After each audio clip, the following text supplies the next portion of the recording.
Far away in a quiet corner of the galaxy, there was a world named Varnak. Its sky was once filled with 3 moons that shone like silver coins, and its oceans sparkled like glass under twin suns. The people of this planet, the Varnakians, were peaceful and wise. They had never known war. Their technology was advanced, their hearts were kind, and their world was built on harmony. But peace, as they learned too late, is fragile when darkness grows in silence. The day the Zorath arrived, everything changed. The Zorath were a race that thrived on destruction. They didn't conquer to rule, they conquered to erase. Their ships blotted out the suns, their weapons burned through cities in seconds, and their armies moved like shadows that consumed everything in their path. The Varnakians had never built weapons strong enough to fight such monsters. Their defenses fell within hours. Their once green fields turned to ash, and the cities that once reached the clouds crumbled into dust. In the heart of their capital stood the Tower of Unity, where the Council of Varnak gathered to decide their final act. Among them was Elder Theros, the oldest and wisest of their kind. His voice trembled as he spoke to the remaining scientists and leaders. "We are out of time," he said softly. "If we are to survive, we must send a call beyond our reach. Somewhere someone must hear us." The scientists looked at each other, fear and doubt shining in their eyes. No one had ever tried to send a signal that far. But what choice did they have? In a deep underground laboratory, hidden beneath the ruins of the once beautiful city, the Varnak scientists activated the ancient stellar beacon. It was an old device built long ago for exploration, not communication. They modified it, tuning its frequency to travel across galaxies. One of the engineers whispered, "We don't even know who will receive it. It could be anyone." Elder Theros closed his eyes and replied, "Then let it be anyone. Let it be someone who still remembers mercy." They pressed the final button, and a brilliant pulse of energy shot out into the cosmos, a cry for help wrapped in desperate hope. What they didn't know was that a storm of cosmic radiation passed through the signal's path. It twisted and bent the transmission, throwing it off course like a message in a bottle caught in the wrong current. Instead of reaching their allies in the neighboring galaxy, the signal was sucked into a wormhole that connected to a distant part of the universe, a small blue planet circling a yellow star. The planet was called Earth. On a cold night in Alaska, the Deep Space Listening Array hummed softly under the northern lights. Inside a control room filled with glowing screens, Dr. Karen Lewis was sipping coffee half asleep when she noticed a strange pattern flashing across her monitor. At first, she thought it was just interference from a satellite, but the rhythm was too precise, too deliberate. She called out to her assistant, "Ben, come here. Look at this. Do you see the repetition?" Ben leaned in, his eyes widening. "That's not random noise," he whispered. "That's a signal." Within hours, the small discovery turned into a global event. Quietly, governments, scientists, and space agencies all over the world were alerted, but nothing was released to the public. The message wasn't in any known language, but it carried emotional patterns, rhythmic pulses, and strange harmonics that felt almost like a voice crying. Teams of linguists and AI systems worked day and night, decoding small pieces of the transmission. The more they decoded, the clearer it became. It wasn't a threat. It wasn't an invasion. It was a plea for help. When the translated fragments appeared on the screen, everyone fell silent. It said, "We are dying. Our world burns. If there is anyone who can hear this, we ask not for power, but for mercy." The room stayed quiet for a long time. Dr. Lewis whispered, "Someone out there is asking us to help them." That single line sent chills down everyone's spine. For centuries, humans had looked at the stars and wondered if they were alone. Now it seemed the stars were calling back. At the United Nations headquarters, secret meetings took place. Leaders from every country joined the discussion through encrypted channels. Some wanted to ignore it, fearing it could be a trap. Others argued that if it was real, they had a moral duty to respond. The debate went on for days. The United States proposed a global research project. China offered satellite support. Russia volunteered its deep space rockets. Slowly, hesitation turned into unity. Humanity had its first real contact not through war, but through compassion. In those quiet nights, as the signal replayed across secret labs and observatories, people who worked on the project started feeling connected to the unseen beings who sent it. They imagined their faces, their pain, their fear. A technician in Tokyo said, They sound like us, a scientist in Germany replied. Maybe that's why it reached us. Maybe we're the only ones who would care enough to answer. The world outside carried on as usual. People went to work. Children went to school, but behind closed doors. Humanity's greatest mission was beginning. Governments began collaborating under a code name, Project Dawnreach. The goal was simple but impossible, to find where the signal came from and send a response. Satellites were realigned, data centers across continents merged, and AI models were trained to trace the signal's distortion path through the wormhole. For the first time in history, humanity wasn't building weapons or borders. They were building bridges through the stars. As weeks passed, the decoded fragments revealed more about the Varnak people, their art, their architecture, their songs of peace. These details touched the hearts of everyone working on the project. They saw a reflection of Earth in that lost world. A small group of scientists began writing a reply message. They didn't have all the coordinates yet, but they were determined to try. If someone asked for help, said Dr. Lewis, we can't just pretend we didn't hear it. One night, as she sat alone watching the data stream across her monitor, she imagined what it must feel like to send a message into the dark and not know if anyone would ever hear it. She whispered to herself, don't worry, someone heard you. That single thought became the silent promise of an entire species. Meanwhile, strange discussions began happening in secret defense meetings. What if the aliens who sent the message weren't peaceful? What if the plea for help was a trap? But every time doubt arose, someone reminded them of what the message said. We ask not for power, but for mercy. It didn't sound like the language of conquerors. It sounded like the last words of a dying world. The United Nations finally released a public statement saying that an unusual deep space signal had been detected, though they didn't reveal its content. But in online communities, amateur radio operators and space enthusiasts had already begun sharing clues. The truth spread like wildfire. We're not alone, one headline said. Someone out there needs us, said another. People from all around the world started sending hopeful messages into the sky, some from ham radios, some from homemade transmitters, all repeating one phrase, we hear you. For the first time in history, humans looked at the stars not with fear but with empathy. Across continents, people felt united by something bigger than borders or religion. It was as if humanity had remembered what it meant to care for someone they had never met. And somewhere in the endless dark, light years away, the dying Varnak signal still traveled, flickering weakly through cosmic dust. The senders had no idea if it would ever be received, but they sent it anyway, because hope, no matter how small, is still hope. On Earth, a new kind of energy began to rise. Not the energy of fear or war, but the energy of purpose. Humanity had been called not by accident, but by fate. The universe had reached out to the one species strong enough to survive chaos, yet still capable of compassion. And even though they didn't know it yet, the world that had once only dreamed of the stars was about to change forever. Because the Deathworlders had heard the call, and when humanity hears a cry for help, they always answer. When the message from the stars was finally confirmed as real, everything on Earth started to change. At first, it was quiet. Only a few world leaders, scientists, and military officials knew what had happened. But behind closed doors, something powerful began. The leaders of every great nation sat together in secret conferences that stretched through long nights. They were no longer enemies, no longer rivals. They were human beings facing something much bigger than politics. For the first time in history, humanity had been chosen, not to fight, but to answer a call for help. In one of those late-night meetings, the President of the United States leaned forward and said, "We have always dreamed of finding life beyond our world. Now that we've found it, what we do next will define who we are." Across the room, the Russian Prime Minister nodded slowly.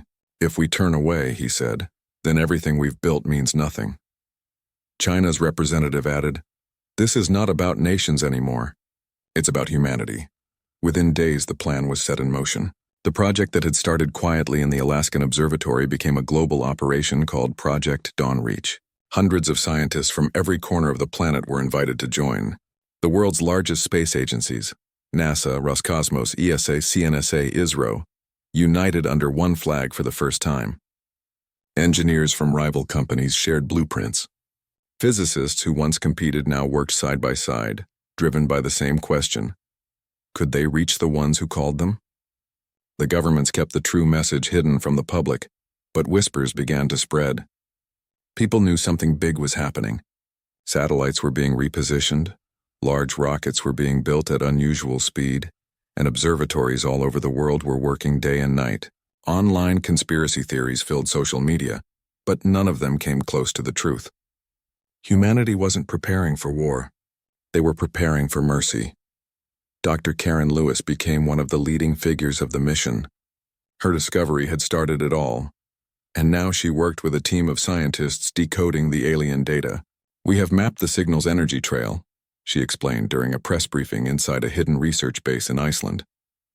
"It's coming from a planetary system in the outer edge of the Cygnus arm, approximately 12,000 light-years away." Someone asked, "Can we reach them?" She paused for a long moment before answering, "Not yet, but we will. Every great mission begins with faith before it begins with technology." Around the world, people began to sense that something incredible was unfolding. A feeling of unity started to rise, one that humanity hadn't felt in centuries. Wars stopped. Disputes softened. Even on social media, people began to post the same phrase: "If they called us, we must answer." It became a kind of prayer for the modern world, a belief that maybe, just maybe, humanity was meant to do something great after all. The term Deathworlders first appeared during one of the research sessions. A linguist analyzing alien records explained that some ancient interstellar civilizations had once labeled Earth as a class death world. It meant a planet filled with extreme danger, storms, predators, diseases, and natural disasters that could kill almost any other species. But humans had not only survived there, they had thrived. Their bodies, minds, and spirits had adapted to endure pain, cold, hunger, and loss. "They called us Deathworlders," Dr. Lewis said, reading the document, "because to them our planet would be impossible to live on. But we made it our home." Someone replied softly, "Maybe that's why the signal came to us. The universe sent it to the ones strong enough to survive anything." From that day, the name stuck. It became a symbol of pride. News leaked to the public that Earth had been classified as a death world by alien standards. Instead of fear, people felt strength. Memes, songs, and banners spread online. Deathworlders answer the call. The world didn't know the full story yet, but they knew one thing: something out there needed them. Months passed, and the first phase of Project Dawnreach began.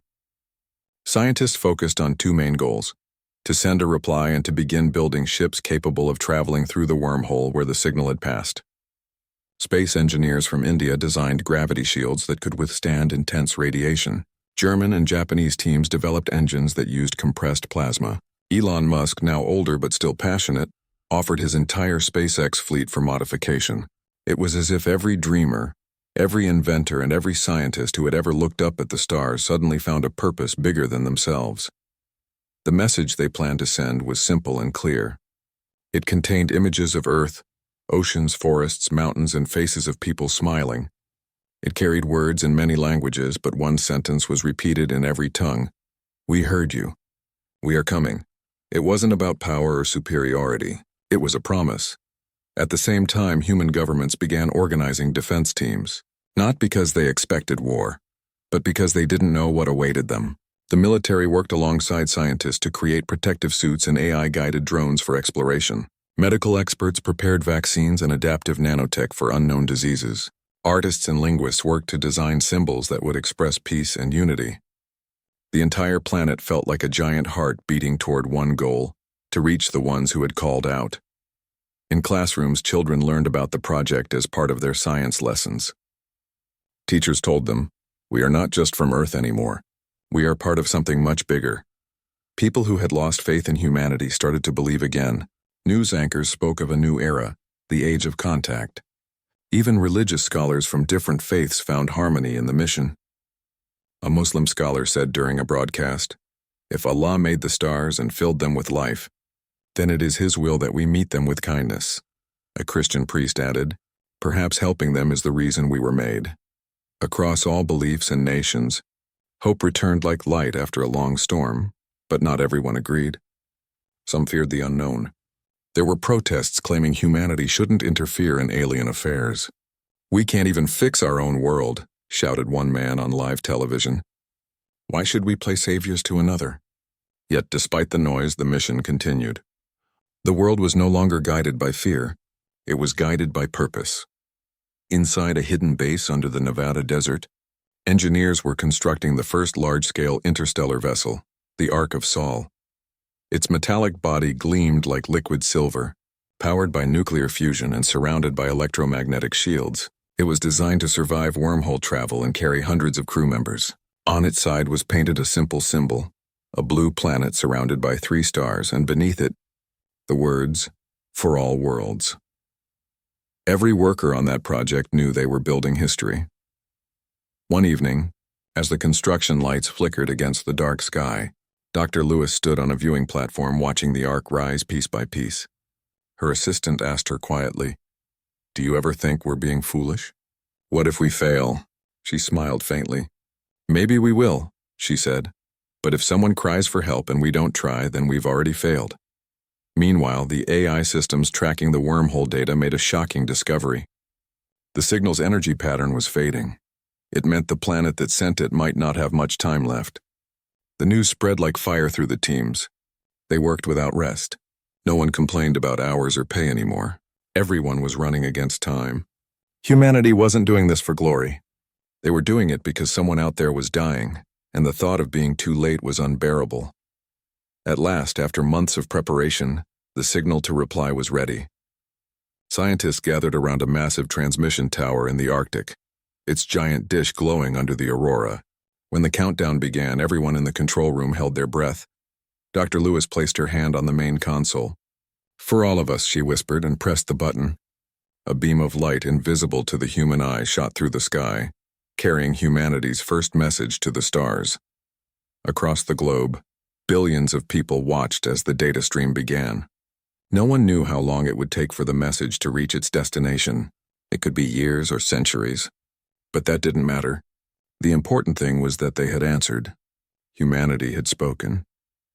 The next morning, the world looked the same. The sun rose, people went to work, the oceans waved as always. But something deep inside had shifted. Humanity had awakened. They were no longer just creatures of one small planet. They were a species with purpose, courage, and unity. The ones once known for war and chaos were now known for compassion. And as the stars blinked silently above, somewhere in the endless darkness, that message continued to travel, toward the dying world that had once called out in desperation. The Deathworlders were coming, and with them, hope was coming too. The world had never seen anything like it before. Every corner of the planet was alive with energy and purpose. The cities glowed brighter. The air buzzed with determination, and people finally believed they were building something greater than themselves. Project Dawnreach had now entered its most important phase, the Great Mobilization. Humanity was no longer just preparing to send a message. They were preparing to go. Spaceports that once launched small satellites were now transformed into massive construction sites. Huge rockets stood tall like silver mountains, surrounded by cranes, lights, and thousands of workers. Every nation, every scientist, every engineer had joined the mission. Even countries that once fought bitter wars were now sending supplies to each other. A new flag had been designed, one with a blue earth surrounded by stars and a single line beneath it. For all worlds. The first fleet of interstellar ships was named the Guardian Armada. Each ship was built for a different purpose, some for combat, some for exploration, and others for healing and rescue. They weren't just machines of metal and fire. They were symbols of hope. The main command ship, the Ark of Sol, became the heart of the operation. It was massive, longer than 5 football fields, powered by fusion engines that could bend space and glide through wormholes. On its hull was engraved a single message in many languages. "We heard your call." People from every part of the world volunteered to join the mission. There were soldiers, scientists, medics, pilots, and engineers. They were trained for months in zero-gravity environments and simulated alien atmospheres. Every one of them knew the risks. They might never return. Yet thousands still applied. When asked why they wanted to go, one young astronaut simply said, "Because if someone is crying for help in the dark, someone has to go." The mobilization brought out the best in humanity. Streets were filled with posters of the fleet being built, children played with toy rockets, and songs were written about the mission. Old rivalries disappeared. Factories in Pakistan built parts for the ship's engines. Japan provided energy reactors, and Germany designed the navigation systems. Even small nations contributed what they could. Some offered raw materials, others sent food and medical supplies. It was as if the world had finally remembered what it meant to be one family. Every day, news channels covered updates about the project. Cameras showed live footage from the massive shipyards orbiting the moon, where pieces of the Guardian Armada floated like puzzle pieces waiting to be connected. The world watched with pride as human hands and machines worked together in silence against the blackness of space. But behind all the excitement, there were quiet moments too. Families said tearful goodbyes to their loved ones who had been selected for the mission. No one knew if those ships would ever return. Some people prayed in mosques, churches, and temples asking God to protect their heroes. Others simply stood outside at night, looking up at the stars, whispering, "Be safe." Dr. Karen Lewis, who had first discovered the alien signal, was now working at the Central Command Base on the moon.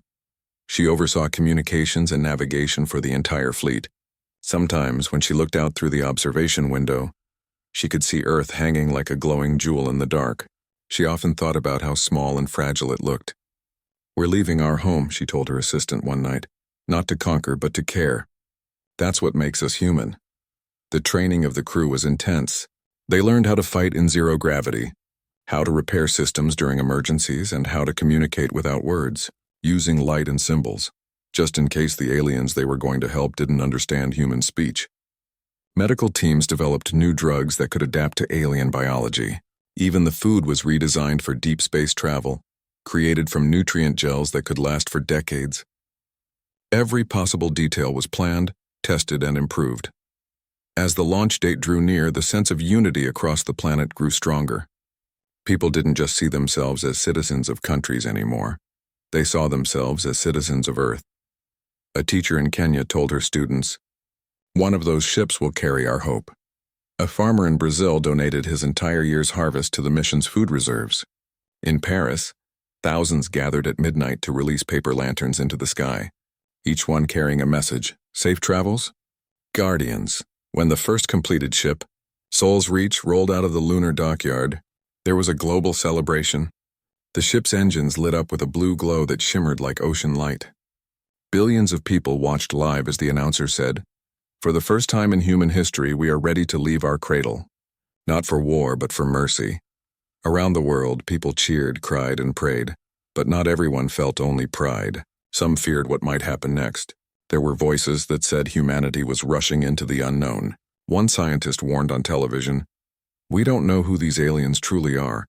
We might be walking into a trap." But others answered with calm courage, "Maybe," said Dr. Lewis. "But if the price of compassion is danger, then I'll still choose compassion." Deep inside the United Nations Underground Command Center, the final simulations began. The AI systems, codenamed Orion and Gaia, analyzed wormhole data and calculated the safest route through space-time. The wormhole that had carried the original distress signal was unstable. It shifted constantly like a living storm of gravity. It was dangerous, unpredictable, and nearly impossible to navigate. But humanity had always faced impossible things before and survived. At last, after years of preparation, the day of launch arrived. The sky above the moon's base glowed with 1,000 lights. The Guardian Armada stood ready. Dozens of ships floated silently in formation, their hulls shining under the sunlight reflected from Earth. Each one was filled with people who carried humanity's heart with them. Dr. Lewis stood in the control tower, her hand trembling slightly as she held the microphone. "To all crews," she said softly, "today you carry more than technology. You carry the spirit of our world. May your courage light the darkness." One by one, the engines of the fleet began to ignite. The blue flames shimmered like water, reflecting off the moon's surface. The ground trembled with the power of 1,000 suns. From every country on Earth, people watched the broadcast with tears in their eyes. Mothers held their children close, fathers stood silently proud, and elders whispered prayers. Even animals seemed to sense the moment. Birds flew in strange patterns, whales sang in the deep oceans, and the wind itself seemed to hum with the rhythm of destiny. The countdown began. 10, 9, 8, the entire planet counted together. The sound of 1,000,000,000 voices echoed as one. 3, 2, 1, and then the stars exploded into motion. The Guardian Armada launched into the heavens, leaving trails of light behind them like silver ribbons cutting through space. The ships rose higher and higher until they disappeared into the black sky. Inside the main ship, the crew held their breath as they entered the wormhole gate. The portal looked like a swirling sea of fire and mist. No one truly knew what was on the other side. Commander Reyes, leader of the fleet, said in a calm voice, "Humanity has always walked into the unknown. Let's show the universe who we are." The ships accelerated forward and the stars stretched into long white lines. Then in a flash of light they vanished. Back on Earth, silence fell. The transmissions flickered for a few seconds, then stabilized. The fleet was gone, traveling beyond the reach of any telescope or satellite. The world waited. Hours turned into days, days into weeks, but no one lost hope. People lit candles, wrote letters to the stars, and prayed for their heroes. Humanity had done something extraordinary. They had united. They had turned their fear into faith, their differences into strength, and their technology into kindness. The same species that once fought wars and built walls had now built bridges across galaxies. And somewhere, far away in the endless dark, the Guardians of Earth were racing through light and shadow, heading toward the unknown planet that had once whispered a desperate cry for help.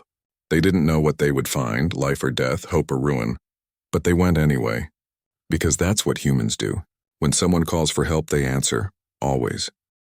The vast darkness of space was no longer quiet. 1,000 human ships now drifted through the stars, engines glowing like tiny suns. Earth had answered the call for help that was never meant for them. The signal, the desperate SOS from a dying alien world, had reached every human ear. And humanity, curious and courageous as ever, had chosen to respond. But they didn't come as angels of mercy. They came as Deathworlders, survivors of a planet so cruel that it made them strong beyond imagination.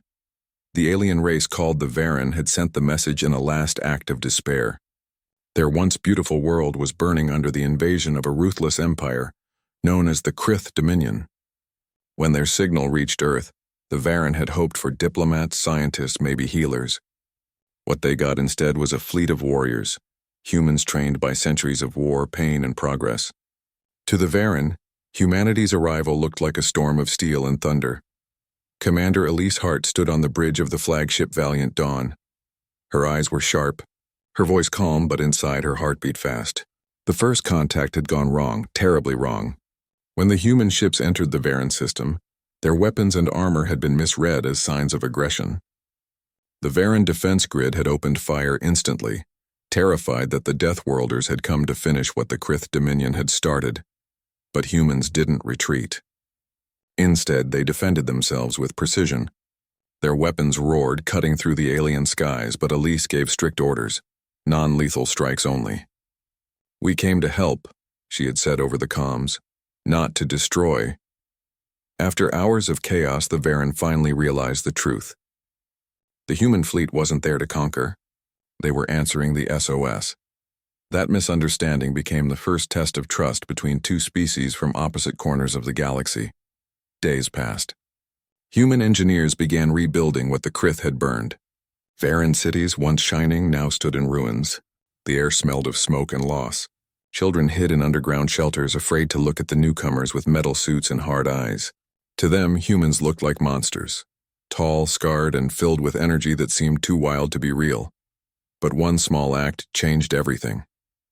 A human soldier named Captain Reyes found a wounded Varen child in the rubble.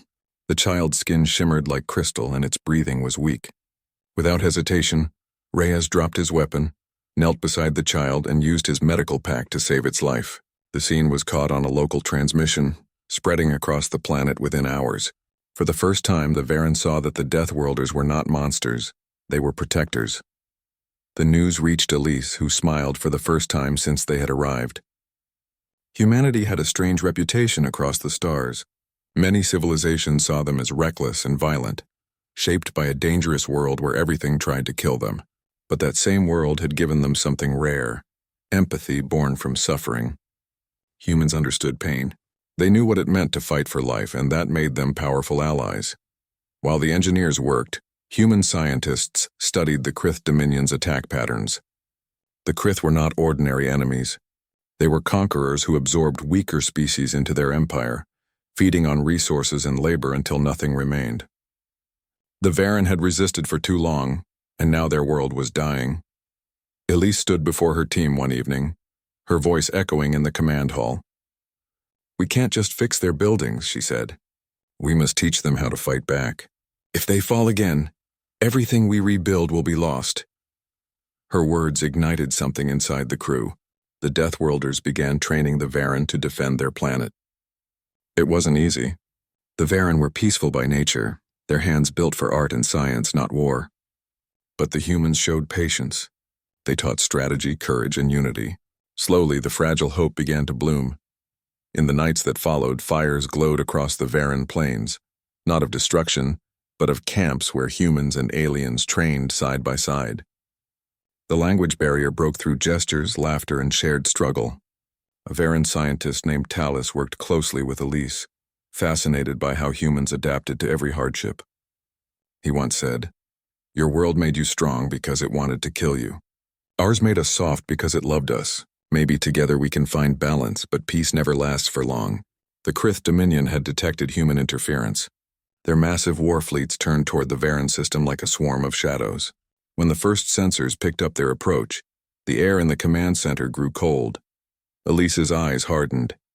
"They're coming," she whispered. The room fell silent. Everyone knew what that meant. This would not be a rescue anymore. This would be war. As humanity prepared for battle, every ship was fueled, every weapon loaded. The soldiers stood tall, but their hearts carried something more than duty. They had seen the Varen's suffering, their kindness, and their hope. Now humanity's purpose had changed. They were no longer answering an accidental call. They were standing for something greater, the defense of the weak, the defiance of tyranny. In the capital city, Varen citizens gathered to watch the human ships rise into the sky. Children waved glowing lights, blessing the warriors of the death world. Talus looked up beside Elise and said softly, "You were never meant to hear our cry, yet here you are. Maybe destiny listens in strange ways." Elise didn't reply, but her heart knew the truth. Maybe it was fate, or maybe it was just what humans did best: survive, protect, and rise when others couldn't. When the human fleet aligned in orbit, the stars were filled with power. Thousands of ships stood ready, forming patterns like constellations of war. The Krith Armada appeared on the horizon, black and endless, their ships devouring the light. Every soldier on the valiant Dawn felt the tension. Some prayed, some smiled, others clenched their fists. Elise took a deep breath and opened a channel to all units. "This is Commander Hart," she began. "We were called by accident. But we came because someone needed help. That's what makes us human. We fight for those who can't. We stand when others fall. Remember that when the battle begins. Remember what we are. Deathworlders, yes, but also saviors." The bridge erupted in cheers, but beneath the noise was a shared fear, a silent strength that bound them together. The engines roared to life, shaking the void, and the fleet moved forward. From the surface, the Varen looked up and saw the sky burst into light. The Deathworlders were rising to meet the darkness, carrying the fate of two worlds on their shoulders. The first shots were fired. Space exploded in a storm of energy. The war had begun, not for conquest, but for survival, for redemption, and for a bond that started with a mistake but was now sealed in courage. As the stars burned with the fire of battle, one truth echoed across the galaxy. Humanity had been summoned by accident, but destiny had chosen them on purpose. The sky above the Varen world was no longer dark. It was filled with streaks of burning fire, ships exploding, weapons blazing, and the silent dance of death in the coldness of space. The battle between the Deathworlders and the Krith Dominion had begun, and every moment felt like eternity. Commander Elise Hart stood on the bridge of the Valiant Dawn, eyes fixed on the holographic display that showed hundreds of moving dots, each one a ship, each one a life. Her voice was calm, but her heart raced. "Hold the line," she ordered, and her crew obeyed without hesitation. Humanity had faced wars before, but this was different. This was a fight for someone else's world, someone else's hope. The Krith ships were enormous, built for destruction, glowing red like demons in the night. Their technology was advanced, but they lacked one thing: the willpower of Deathworlders. Humans had lived through chaos, storms, diseases, and endless wars. They knew how to survive when everything seemed lost. And now, that same survival instinct burned inside every soldier. As the Krith fleet pushed forward, human ships spread out like a web of fire. They used strategies that no other species dared to try. They moved fast, unpredictably, turning their smaller ships into deadly weapons. The Valiant Dawn led the charge, its main cannons lighting up the darkness. Elise watched as one Krith battleship broke apart in the distance, torn to pieces by precise strikes. But she didn't smile. She knew the battle had just begun. Down on the planet, the Varen people watched in awe. The ground shook as the war raged above their skies. Families huddled together, whispering prayers to stars they once feared. In the command bunker, Talus monitored the transmissions, his crystal blue eyes wide with disbelief. "They're holding them off," he murmured. "The Deathworlders are actually holding them off." But then came a moment that changed everything. A massive Krith dreadnought appeared at the edge of the battlefield. It was the size of a city, covered in black armor, its weapons glowing like suns. It released a beam so powerful that it cut through 3 human ships instantly. The shockwave sent others spinning out of formation. Panic spread through the communication channels. Elise gritted her teeth. "Target that ship," she commanded. "All units focus fire." The fleet obeyed. Missiles and plasma rounds rained down on the dreadnought, but its shields held strong. The Valiant Dawn shuddered as return fire struck its hull. Sparks flew, alarms screamed, and the bridge filled with smoke. "Shields at 40%, shouted the technician. Elise steadied herself against the console. "Divert all power to forward cannons," she said. "We end this now." Outside, the stars turned into chaos. Human ships formed a spear formation and charged the dreadnought. The Krith unleashed everything they had, but the humans didn't slow down. One by one, their ships were destroyed, but each loss brought them closer. It wasn't strategy, it was pure courage. Finally, the Valiant Dawn reached close enough to strike. "Fire!" Elise shouted. The main cannon glowed, and a massive beam shot forward, piercing through the enemy's core. For a moment, time stood still. Then the dreadnought exploded, its shockwave spreading across the battlefield like a dying sun. The human fleet cheered, but their victory was short-lived. A final wave of Krith ships emerged from hyperspace surrounding the Varen world. Elise stared at the screen. There were too many. Even Deathworlders couldn't fight forever. "Prepare for fallback positions," she ordered, her voice soft but steady. "We protect the planet at all costs." Meanwhile, on the ground, Captain Reyes and his team had been helping the Varen build defense systems. When the new wave of Krith ships appeared, they knew the fight was coming to the surface.